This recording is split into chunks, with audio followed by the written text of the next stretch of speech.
Salut tout le monde, avant de commencer la vidéo, je vous invite à vous abonner à la chaîne si vous ne l'êtes pas déjà. Lâchez un gros pouce bleu sur la vidéo pour montrer que vous soutenez la chaîne. Et pour toutes celles et ceux parmi vous qui souhaiteraient aider davantage la chaîne et me permettre de la faire évoluer, de rejoindre le Utip en description de la vidéo. Ceci étant dit les amis, bonne vidéo à tous. Oh, putain, bon, allez, qu'on faut y aller. Alors...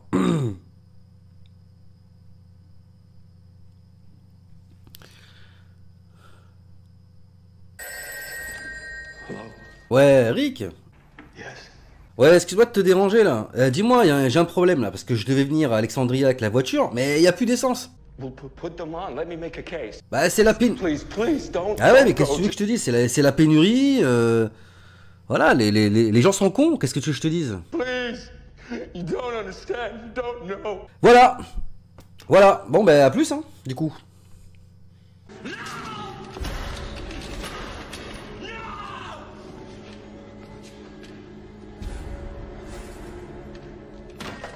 Ouais, non, il s'énerve, mais j'y suis pour rien, moi. Hein. Les gens sont débiles, hein. Qu'est-ce que vous voulez que je vous dise?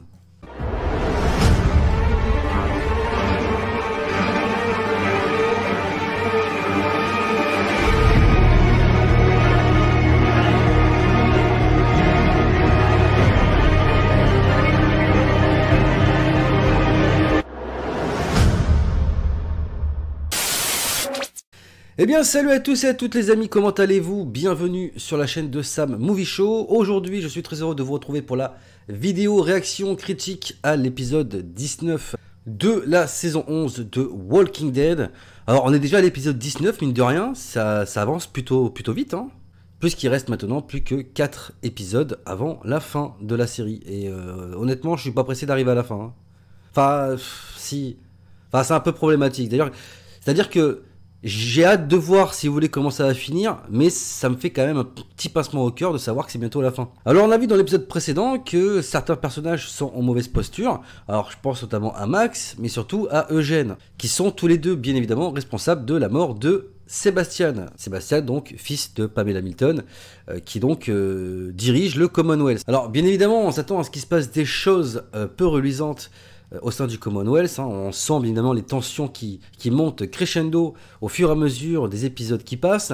Et l'épisode d'aujourd'hui, les amis, il s'intitule Variant. Alors, pour ceux qui ont vu le trailer, vous n'êtes pas sans savoir que Aaron, dans le trailer, à un moment donné, fait mention des variants, qui a sans doute un rapport, ou du moins un lien avec la post-générique de World Beyond.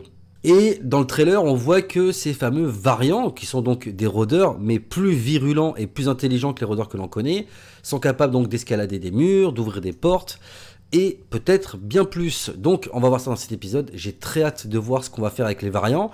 Donc dans l'absolu, j'imagine en tout cas que l'épisode va s'éloigner peut-être un petit peu du Commonwealth, même si on le verra peut-être un petit peu, mais qu'on va surtout s'arrêter sur le groupe donc d'Aaron, Jerry me semble, et peut-être d'autres, qui font donc partie de ceux qui ont quitté le Commonwealth pour rejoindre Alexandria. Bref, les amis, j'ai hâte de voir cet épisode, j'espère qu'il va être aussi bon que les deux premiers que l'on a déjà vus. Et puis, bah, let's go, hein. On va voir si c'est un bon épisode ou pas. C'est parti.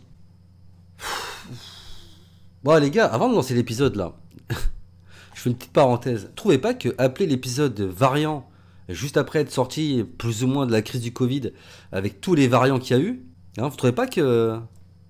Il y a un lien avec tout ça, non? En tout cas, c'est à méditer parce que je me suis fait la réflexion et ouais, je trouvais ça un peu bizarre quand même. Bon, allez, on va lancer l'épisode.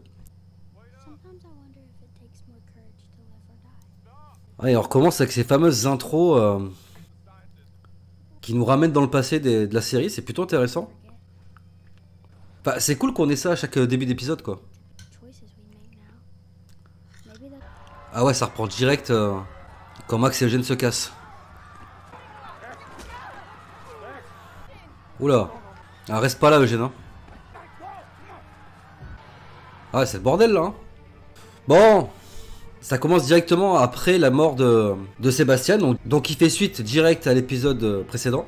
Alors ça fait chier parce que là, Max et Eugène ont été séparés. Et tu sens qu'il peut leur arriver quand même des choses assez graves, hein, s'ils sont rattrapés. Hein. C'est gore. Ah, il s'est fait déchirer, quoi. En même temps, j'ai envie de dire, personne va le regretter. Hein. Ah, la salope, quoi. C'était sûr ça, putain. Elle va servir de max comme moyen de pression sur Mercer. Ah oui. Et ouais, qu'est-ce qu'il fasse d'autre le pauvre? Putain, c'est abusé. Tu sais que Mercer, il est du côté des autres, tu vois. Et le seul moyen que Pamela ait dans sa poche, c'est d'utiliser la sœur, quoi, comme moyen de pression. Putain, ils vont embarquer tout le groupe d'Alexandria. Ah, Aaron. Ah putain, c'est vrai qu'il y a eux deux aussi, là. Ça y est, c'est déjà les variants, ça? Ou pas? Quoi, si c'est eux, ils arriveraient vachement vite dans l'épisode, quand même. Alors Elijah, pour ceux qui ont loupé des épisodes, il serait en couple avec Lydia apparemment. C'est les variants ça.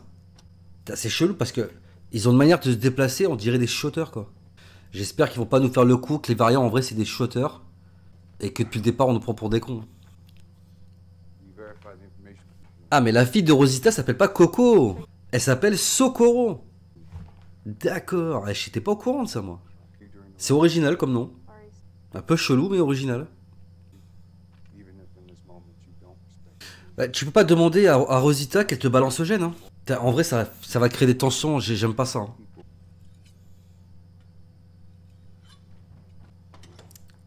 Hein. Ok. Il faut à tout prix que Eugène se barre. Hein. Qu'il se cache. Hein. Mais de l'autre côté, s'il fait ça, c'est les autres qui vont trinquer. En vrai c'est compliqué comme situation, vraiment. Parce que dans tous les cas ils sont baisés. Ah ouais, d'accord. Ça balance des récompenses. Putain, sérieux quoi. Elle incite son peuple à pourchasser Eugène et tout contre des récompenses. Mais pff, là en vrai c'est la merde. Hein. Putain, Jerry quoi. Il a réussi à s'éclater la jambe quoi. Jerry pourrait y passer. Hein. Oh, c'est quoi ça? C'est stylé cet endroit là. Oh, par contre c'est pas méchant mais votre histoire d'amour, on s'en bat tous un peu les couilles. Hein. Mais j'avoue que c'est stylé cet endroit. Hein. Il pourrait s'en servir pour créer une nouvelle communauté à l'intérieur. Hein.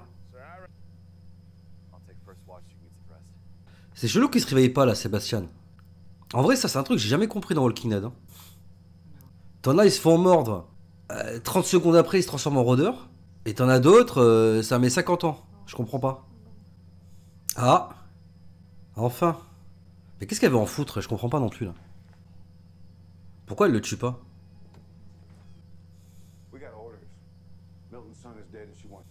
Bah oui, s'il l'attrape, il est mort, Eugène. Hein. Mais tout le monde sait que les Milton, c'est des sous-races. Donc, je comprends même pas pourquoi le peuple, les Mercer y compris, ne se soulèvent pas contre eux, quoi. Oh, ils ont retrouvé Max? Et en vrai, ce truc-là, il est vraiment stylé. Hein. Moi, je dis, il faut qu'ils s'en servent pour faire une nouvelle communauté. Hein. Ah! Ça, c'est la fameuse scène dans le trailer, ça. Mais c'est con parce qu'en soi, on voit pas le rôdeur vraiment passer par-dessus le mur. Ah, mais Max, ils l'ont pas trouvé encore. Je comprends pas. Ah, merde. Ah, putain. Ouais, j'espère qu'il va rien arriver à Max quand même. Et en vrai, c'est vraiment la merde de Commonwealth. Hein. Ça a pas l'air comme ça, mais...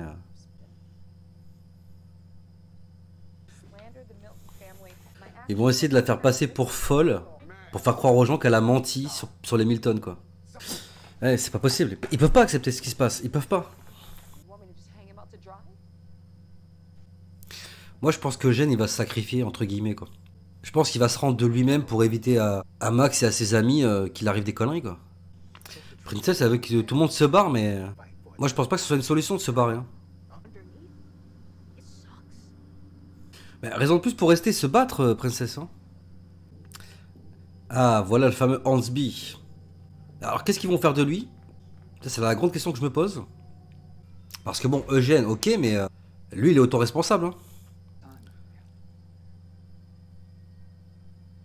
Mais en vrai, lui, il est amoureux d'elle. Est-ce qu'il va réussir à la convaincre ou est-ce qu'elle va le tuer? Parce que de toute façon, c'est ou l'un ou l'autre. Hein. Pile ou face. Après tout, il a bien joué. Hein. Ah, il a trouvé la bonne main. Donc, elle le tue pas, quoi. Mais non. Ils vont nous refaire le coup de d'Andrea avec le gouverneur. Et de Glenn avec Merle. Et de Sacha avec Negan. Putain. Ah! Oui, du coup, ça va marcher beaucoup moins bien maintenant. Mais elle est aussi tard avec le gosse. Hein. Ils sont tous fous, Commonwealth, en fait. Ça fait peur. Ouah, ça pue la merde, là. Ça y est, enfin, on y est. T'as 40 minutes d'épisode pour voir des variants, quand même. Alors, pour l'instant, je vois pas trop la différence.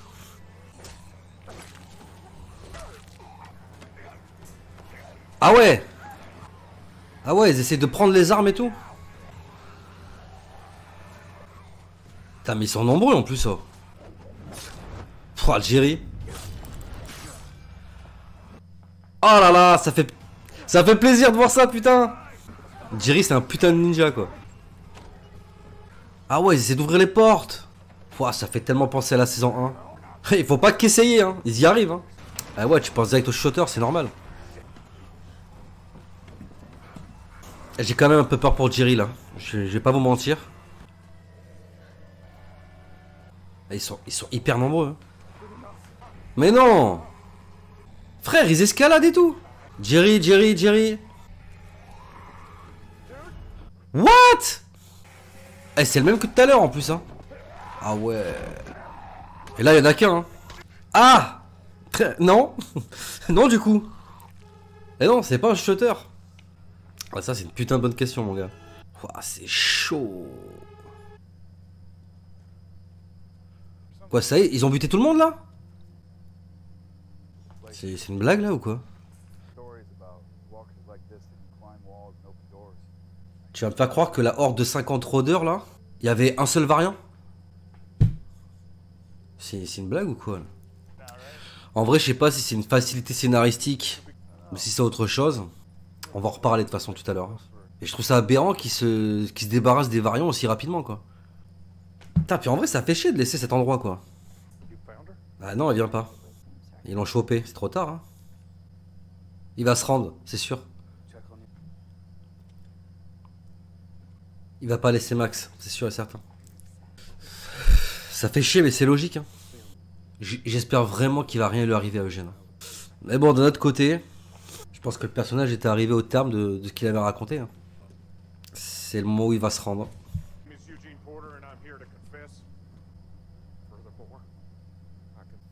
Putain. Eh ouais, il va disculper Max. C'est une bonne chose qu'il fasse ça quand même. Ça va peut-être convaincre Mercer qu'il faut qu'il se rebelle un peu quoi. Ouais, Max ça va être dégoûté. Hein. Alors question, comment vont réagir le groupe? Parce qu'il faut pas le laisser tomber, ça c'est sûr et certain. Hein. What? C'est quoi ce bordel? Ah vous finissez pas l'épisode comme ça, vous êtes sérieux? Ah, bordel de merde.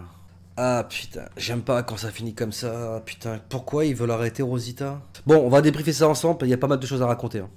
Ah bon les amis, fin de l'épisode 19. Bon, je sais pas quoi en penser en fait, parce que je l'ai trouvé quand même assez moins bon que les deux précédents.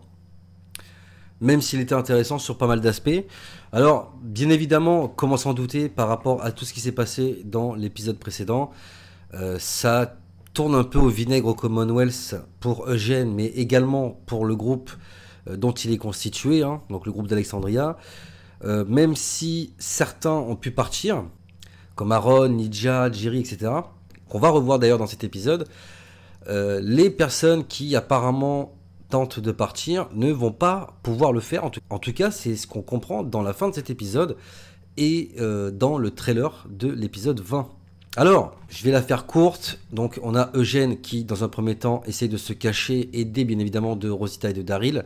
Max finira par se faire capturer et elle servira de moyen de pression et de moyen de chantage, entre guillemets, auprès de Mercer, pour que lui-même fasse tout ce qui est en son pouvoir pour que Eugène soit livré à Pamela. Bon, après tout, ça ne m'étonne pas du tout de Pamela de réagir comme ça, hein.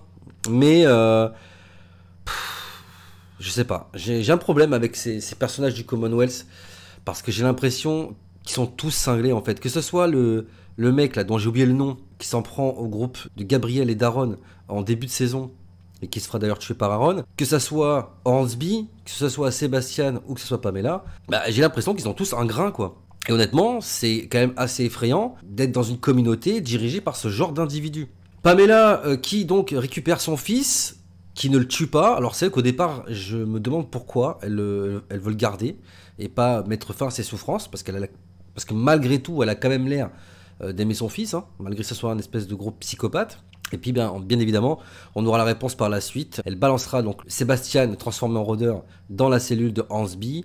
Et au moment où je vous parle, on ne sait pas ce qui va se passer. Est-ce que Sébastien va bouffer Hornsby, comme c'était le cas avec notamment Andrea, qui avait eu donc le même destin entre guillemets tragique dans l'arc du gouverneur. C'est vrai que c'est assez similaire. Alors c'est vrai que je l'ai dit dans la vidéo réaction, que c'est quelque chose qu'on avait déjà vu donc à ce moment-là, mais c'est également quelque chose qu'on a déjà vu notamment avec Merle et Glenn. Quand celui-ci capture donc Glenn et Maggie, il balance un rôdeur dans la pièce en mode vas-y débrouille-toi. Je trouve ça un peu lâche d'ailleurs de faire ce genre de choses, mais bon.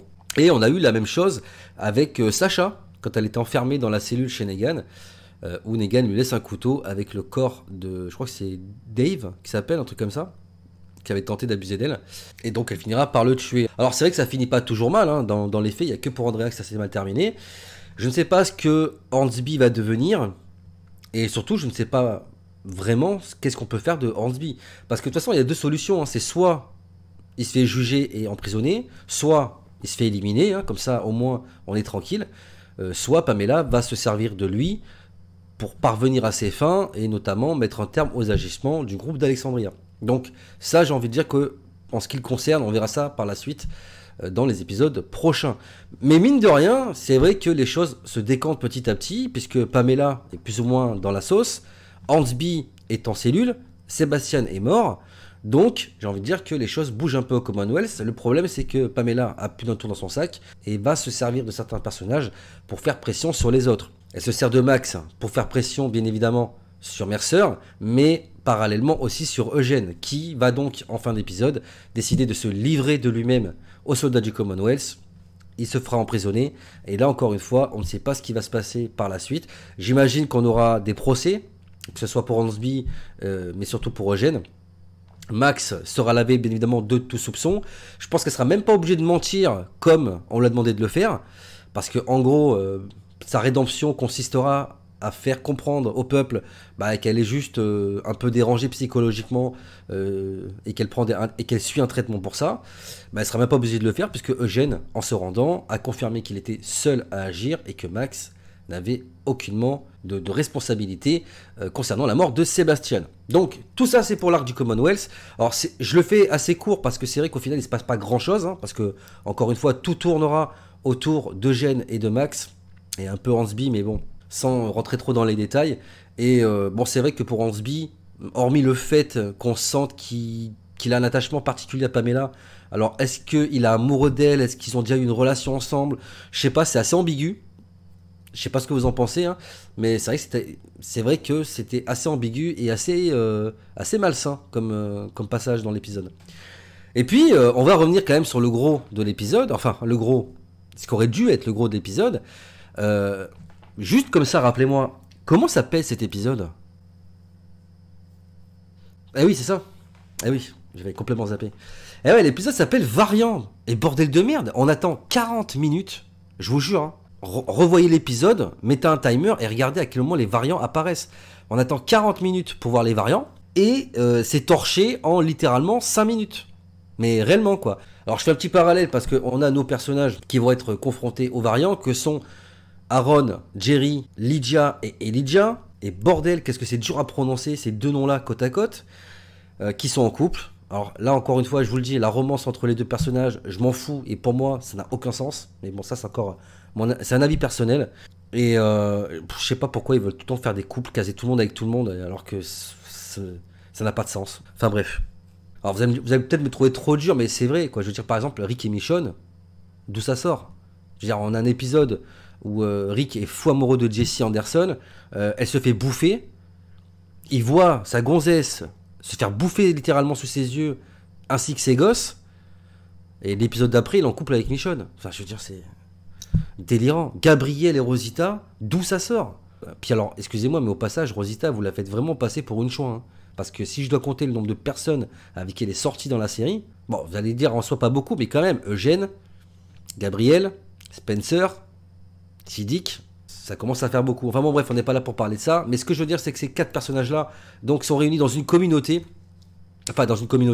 dans un lieu où il y a des habitations qui est plutôt stylé. Franchement, j'aime bien l'ambiance et le décor de cette zone, on va l'appeler comme ça. Et je pense, enfin je sais pas si on le verra dans la suite, hein, vu le peu d'épisodes qui restent, pour tout ce qu'il y a à raconter, ça m'étonnerait. Mais c'est vrai que j'ai trouvé que ça pourrait être un lieu qui pourrait, une fois avoir été nettoyé et retapé, servir de base, hein, comme l'est Alexandria ou comme l'a été fut un temps le royaume ou la colline. Donc dites-moi dans l'espace commentaire de la vidéo d'ailleurs ce que vous en pensez. Est-ce que vous pensez que ça peut être un lieu intéressant pour recréer par exemple le royaume, comme le dit d'ailleurs Jerry, qu'il appelle donc le royaume 2 ou 2.0, je sais plus. Et c'est vrai que j'ai pensé un peu la même chose. Donc revenons à nos moutons, ou plutôt à nos variants. Donc on a une 50aine de rôdeurs qui attaquent pendant la nuit. Et on a, mais littéralement, un seul variant dans toute la horde. Alors les variants, enfin le variant, c'est vrai que tu peux te dire, en voyant le variant, que là il est seul. Mais que s'il y avait vraiment toute une horde composée de rôdeurs comme ça pourrait potentiellement puer violemment du cul. Parce qu'on le voit que, notamment, c'est Lydia, hein, la première qui fait les frais. Lorsqu'elle veut l'attaquer, on a le rôdeur qui essaie de lui saisir le bâton des mains. Et ça, on n'avait encore jamais vu ça. Ensuite, le rôdeur va essayer d'escalader à l'échelle. Il va essayer de prendre un caillou pour s'en servir d'arme et massacrer Jerry, hein, en tout cas... il essaiera, il n'y arrivera pas, mais il essaiera. Et on voit également, un petit peu avant, que les rôdeurs, enfin le rôdeur en question, non seulement essaye d'ouvrir une porte, mais en plus arrive à l'ouvrir en tournant la poignée. Alors, j'attendais de voir un peu cet épisode avant de vous faire une vidéo sur le sujet qui devrait arriver dans les jours qui arrivent, parce que j'avais vraiment envie de voir à quoi ressemblaient les rôdeurs de type variant, pour voir si c'était pas quelque chose qu'on avait déjà vu avant. Et d'ailleurs, Aaron en fait mention, il dit qu'il avait déjà entendu des histoires de rôdeurs un peu intelligents, etc. Et nous, en tant que spectateurs, eh ben, on ne peut que s'empêcher de penser aux toutes premières saisons où les rôdeurs étaient similaires aux rôdeurs qu'on a vus dans cet épisode. C'est-à-dire des rôdeurs qui avaient une certaine intelligence. Je pense notamment à ce rôdeur, donc la gamine, que rencontre Rick au tout début de la série, qui ramasse une poupée comme si elle se souvenait quelque part de son passé. Il y a la femme de Morgan également qui tente d'ouvrir la porte de la maison où elle vivait. Enfin, il y a plein de petits trucs comme ça dont je ne vais pas rentrer dans les détails aujourd'hui parce que ce sera le but et le sujet de la prochaine vidéo sur la chaîne. C'est pas tant une nouveauté que ça, et moi je m'attendais quand même à quelque chose de plus violent. Déjà, je m'attendais à ce qu'ils soient plus nombreux et vraiment que les rôdeurs, ça soit vraiment un truc de fou. Alors peut-être pas un truc à la World War Z non plus, mais que ça soit quand même un peu plus impactant. Là, honnêtement, là où ça me pose problème dans cet épisode, c'est que déjà de une, encore une fois, on attend 40 minutes pour avoir les variants, et de deux, en 5 minutes montre en main, c'est plié. C'est-à-dire que t'as une ellipse au moment où t'as ce rôdeur qui ramasse le caillou pour tuer Jerry. Aaron, d'ailleurs c'est assez marrant parce que Aaron, il le tue de manière vraiment vénère, tu vois, en mode ah saloperie de chuchoteur. Il essaie de lui enlever le masque, sauf qu'il a pas de masque, donc il lui arrache la peau et tu vois juste le crâne du rôdeur. J'ai trouvé cette scène assez marrante, dégueulasse et un peu flippante, mais aussi très marrante. C'est un humour un peu gore, qui fait beaucoup penser au film Evil Dead. Mais surtout, tu vois quand même qu'ils sont dans la merde, ils sont en hauteur, il y a une horde de 50 rôdeurs en bas, et techniquement, ils en viennent à bout en 2-2 quoi. Enfin, je sais pas, je trouve ça vraiment dommage. Il y a une ellipse, parce que toute cette attaque-là se passe de nuit, il y a une ellipse, et juste après, 10 secondes après, tu vois qu'il fait jour et toute la horde a été exterminée. Et tu vois donc nos héros qui s'en vont dans la joie et la bonne humeur, comme si rien n'était arrivé. Enfin, j'ai trouvé ça d'une facilité scénaristique assez affligeante. Et de l'autre côté, je me suis dit que c'est peut-être pas le but. Voilà, le but, en soi, c'est pas d'instaurer une nouveauté scénaristique dans cette saison 11, mais plus, si vous voulez, d'instaurer un début de quelque chose, de ce qui pourrait être raconté dans les spin-offs. Parce que, clairement, on va pas se mentir, je pense pas qu'on ait le temps de mettre en place des intrigues en veux-tu en voilà, alors qu'on doit clairement terminer la saison. Déjà d'un côté, et puis de l'autre côté, mettre en place l'arrivée des prochains spin-offs. C'est-à-dire mettre en place le départ de certains personnages et nous expliquer pourquoi ces personnages-là s'en vont avant que le show se termine. Donc je pense pas qu'on ait vraiment le temps de se faire, enfin pas de se faire chier, c'est pas le terme exact, mais de s'embêter à mettre en place des nouvelles histoires autour de variants, etc. Je pense que encore une fois, c'est une intro. Voilà, c'est une intro à ce qui pourrait se passer par la suite. Mais si c'est le cas, là où je trouve que ça n'a pas de logique et de cohérence, bah, c'est pourquoi mettre ça en place avec Aaron et Jerry, qui encore une fois, eux ne sont pas impactés par de prochains spin-offs. Je pense que ça aurait été plus logique de nous montrer ça par exemple avec Maggie et Negan par exemple. Alors après vous pouvez mettre Aaron et tout dans le lot si vous voulez, mais qu'eux au moins soient là, étant donné que Daryl de son côté est plus au Commonwealth pour protéger Eugène, et là ça aurait eu un sens. Ou alors Aaron va servir entre guillemets d'intermédiaire pour expliquer ce qui s'est passé, et peut-être que d'ici là, enfin d'ici la fin de la saison 11, on aura d'autres variants. Et qui pourrait peut-être potentiellement arriver au Commonwealth, tuer un de nos personnages principaux. Alors j'ai ma petite idée, mais j'ai pas envie de vous spoiler là maintenant, car ça aussi, ça va faire partie d'une prochaine vidéo sur la chaîne. Et c'est peut-être à partir de là que justement on mettra en place les départs donc pour les spin-offs. Alors, avant de terminer, on ne sait toujours pas ce qui est arrivé à Oceanside. Alors je sais ce que vous allez me dire. On s'en bat les couilles d'Oceanside. Ouais, mais non. Je veux dire, on sait pas du tout s'ils ont été massacrés, s'il reste des survivants, où sont Cindy et Rachel. C'est incroyable de voir à quel point on en a rien à foutre de cette communauté, que c'est eux-mêmes qui ont mis en place dans le show. Et à chaque fois, c'est toujours le même cirque, quoi. On les voit, puis après on les revoit plus pendant 20 épisodes, quoi. Je comprends pas ce délire. Bref, j'espère bien évidemment, on en saura un peu plus, étant donné que maintenant Hornsby est emprisonné. Alors j'ai quand même hâte de voir l'épisode prochain, parce que encore une fois, l'épisode se termine par l'arrestation, entre guillemets, assez violente d'ailleurs de Rosita, et donc un trailer qui nous explique que beaucoup de personnes ont été enlevées, et j'imagine que ça fait suite aux conséquences, bien évidemment, de la mort de Sébastien. Donc j'ai très peur pour certains personnages, alors pas tous, mais j'imagine bien qu'il n'y aura pas une happy end pour tout le monde, et j'ai vraiment hâte de voir comment cela va se terminer dans la suite. Donc, dans l'espace commentaire de la vidéo, les amis, dites-moi ce que vous avez pensé de cet épisode, qu'est-ce que vous avez pensé de toutes les infos que je vous ai données, notamment concernant les variants et ce qui pourrait se passer potentiellement dans les spin-offs. Moi, personnellement, encore une fois, c'est un épisode que j'ai trouvé en dessous des épisodes 17 et 18, mais ce n'est pas non plus un mauvais épisode, loin de là. Je pense qu'au contraire, il met en place beaucoup de choses pour la suite.